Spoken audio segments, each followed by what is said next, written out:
Pessoal, então, quando a gente começa a estudar as reações, a gente considera substâncias ideais. Então, com as substâncias ideais, a gente tem uma teoria chamada teoria do choque. Ou seja, as substâncias só vão interagir se elas se chocarem uma com as outras. Então, é a partir dessa colisão que a gente tem a reação química. Só que a gente tem colisões efetivas e colisões não efetivas. Quando a colisão é não efetiva, ou seja, o choque de moléculas não serviu para quebrar as moléculas, a gente não tem uma ocorrência de reação. Agora, se ela for efetiva, a gente precisa ou ter a energia necessária, ou seja, toda molécula ela vai ter um grau de agitação, e nisso ela vai ter uma energia cinética. Então, essa energia cinética tem que ser necessária para conseguir quebrar as reações químicas dos reagentes. Aí, a partir disso, a gente tem um complexo ativado, que é o quê? Um estágio intermediário da ligação química, para depois a gente ter realmente os produtos. Se a energia for insuficiente, ela não vai conseguir quebrar as moléculas do reagente e a gente não vai ter uma reação. Então, para a gente ter uma reação, a gente precisa primeiro ter a colisão. Essa colisão precisa ser efetiva, a gente tem que ter a energia cinética necessária. Daí vai formar um complexo ativado com o estágio intermediário e, por fim, a nossa ligação. Então, o nosso gráfico de energia pelo progresso da reação é mais ou menos assim. A gente tem os reagentes, aí a gente dá a energia de ativação, ou seja, a energia necessária para que ocorra uma reação química. A gente vai ter o estágio intermediário, que é o nosso complexo ativado, e, por fim, o nosso produto.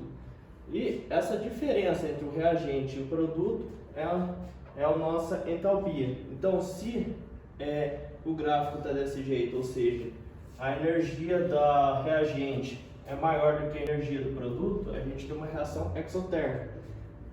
Se a energia do reagente é menor do que a energia do produto, a gente tem uma reação endotérmica, ou seja, absorve energia. Essa aqui é a nossa energia de ativação.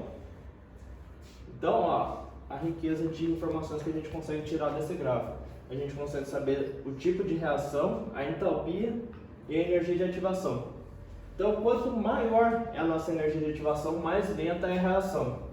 Então, para isso, a gente começou a estudar e observou que tinha substâncias químicas que elas não eram consumidas na reação, mas elas conseguiam diminuir essa energia de ativação, ou seja, transformar a reação mais rápida.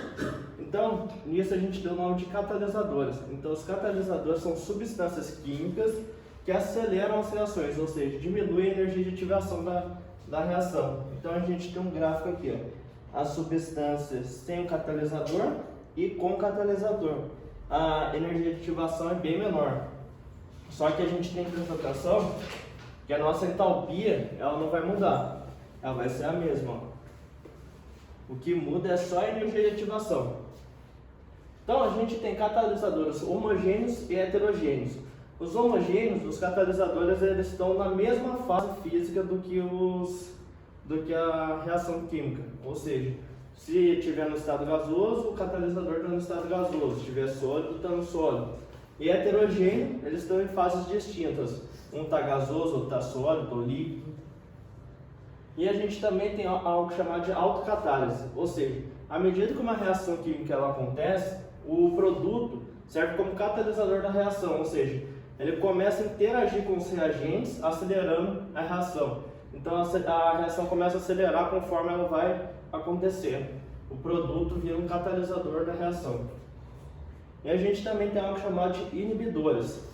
Esse é o caso contrário do catalisador. O inibidor, ele aumenta a energia de ativação, ou seja, torna a reação muito mais lenta. Isso daqui serve bastante para a gente, por exemplo, aumentar o prazo de validade de coisas perecíveis. E a gente tem enzimas. Isso daqui são catalisadores produzidos principalmente pelo nosso corpo. A gente tem algo chamado lactase, que serve para consumir a lactose. Então, essas enzimas, elas são catalisadoras, só que elas são naturais, elas não são substâncias químicas.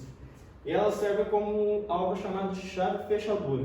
Elas só têm a função específica de consumir uma determinada proteína. Ela só é como se fosse uma peça de quebra-cabeça. Ela encaixa na proteína e faz a gente consumir ela mais rápido. Então, enzimas são substâncias naturais.